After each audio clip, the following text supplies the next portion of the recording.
Summer meant terror, not the kind you see coming, the kind that lurks in swimming pools and drinking fountains, and the kid next door who seemed fine yesterday. Polio didn't announce itself, it just arrived, and by the time you realized someone was infected, they were already in an iron lung fighting to breathe, or learning to walk with braces, or not walking at all. If you grew up in the 1950s, you lived through the last great plague of American childhood. You're in your 70s or 80s now, and you carry memories nobody younger than you will ever understand. The summer your best friend disappeared into a hospital and came back paralyzed. The pools that stayed closed all season. Your mother's face when she checked you for fever every single morning.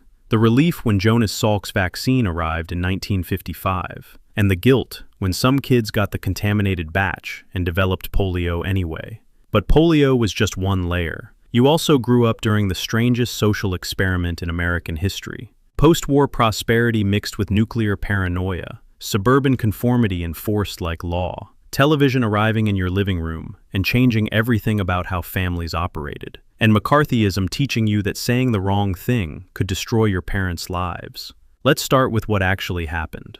In 1952, polio hit its peak. Nearly 58,000 cases that year, most of them children. You were 7, maybe 10. And every summer, the same ritual of fear. Pools closed, movie theaters shut down, bowling alleys went dark. Parents pulled you out of any crowded space because nobody understood how the virus spread. Some thought mosquitoes, others blamed flies. Your mother scrubbed everything with disinfectant. Your father sprayed DDT in the yard. None of it helped. The disease itself was merciless. 3 out of 4 people who got infected showed no symptoms at all. They were carriers, walking around spreading polio without knowing it. But 1 in 100, the virus attacked their nervous system, paralyzed their limbs, or worse, paralyzed the muscles they needed to breathe. That's when the iron lung came. Those massive metal cylinders you saw in hospitals. Kids trapped inside with only their heads sticking out. The machine breathing for them because their own bodies couldn't anymore. You visited a friend in one once. You still remember the rhythmic whoosh of the pump, the terror in their eyes, the way you ran outside afterward just to prove your legs still worked. April 12th, 1955. Jonas Salk's vaccine gets licensed. Within 2 weeks, 5 million doses distributed. You lined up at school, rolled up your sleeve, got the shot. And for the first time in years, summer didn't mean lockdown, except some batches were contaminated. The Cutter incident, faulty vaccine from Cutter Laboratories that actually gave kids polio. You knew someone, maybe not personally, but you knew someone who got paralyzed from the vaccine meant to protect them. And that installed something permanent, the knowledge that even solutions can betray you. Then there was the other transformation, the one that happened inside your living room. In 1950, only 9% of American homes had television sets. By 1960, 90%. Your childhood spanned that entire shift. You remember the first TV arriving, a massive piece of furniture. Your father adjusting the antenna on the roof. The whole family gathering to watch grainy black and white images flicker across a tiny screen. And suddenly, everything changed. Before TV, evenings meant reading, radio, conversation, board games. Your parents talked to each other. You played with siblings. Time moved slowly. After TV, silence. Everyone facing the same direction, watching the same shows, eating TV dinners on TV trays. I Love Lucy, Father Knows Best. Perfect families and perfect houses with perfect problems that resolved in 30 minutes. This was the first generation of kids who learned what normal looked like from television. And what they showed you was rigid. White families, working father, homemaker mother, obedient children. Nobody yelled, nobody struggled, nobody stepped out of line. That idealized version of family became the standard you measured your own against. If your parents fought, your family was broken. If your mother worked, something was wrong. If you questioned authority, you were the problem. Television taught you what conformity looked like, and conformity was mandatory. Speaking of conformity, let's talk about where you lived, Levittown, the first mass-produced suburb. 17,000 homes built by William Levitt, all identical, same floor plan, same Cape Cod design, same small lawn, same driveway. Row after row of houses you could barely tell apart. And it wasn't just the houses that had to match. Everything did.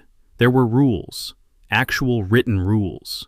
Your lawn had to be mowed to specific height. Laundry couldn't hang outside on Sundays. Fences weren't permitted. If your yard looked different, if your house stood out, the neighborhood assumed a substandard or blighted appearance. Translation: you were dragging everyone down. This was life in 1950s suburbia, uniformity or exile. You wore what everyone else wore, listened to what everyone else listened to.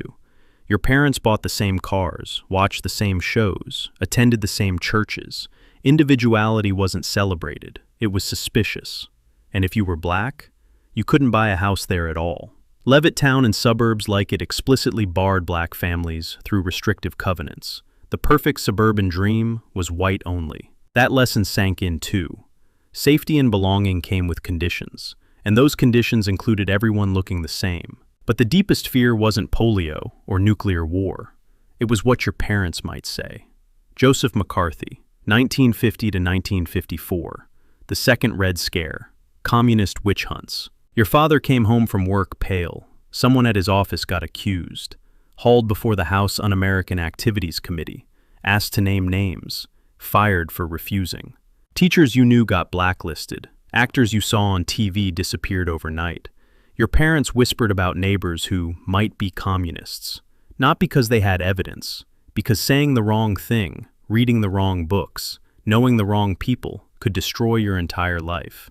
You learned to be careful, watch what you said, don't question too loudly, don't stand out, don't make waves, because being different meant being dangerous, and being dangerous meant your family could lose everything. This created a specific kind of vigilance. You scanned for threats in conversation, monitored your own thoughts, practiced being invisible, not because you were scared of external enemies, because you were scared of what your own country might do to you if you seemed suspicious. So what does 75 years of carrying this do to a person?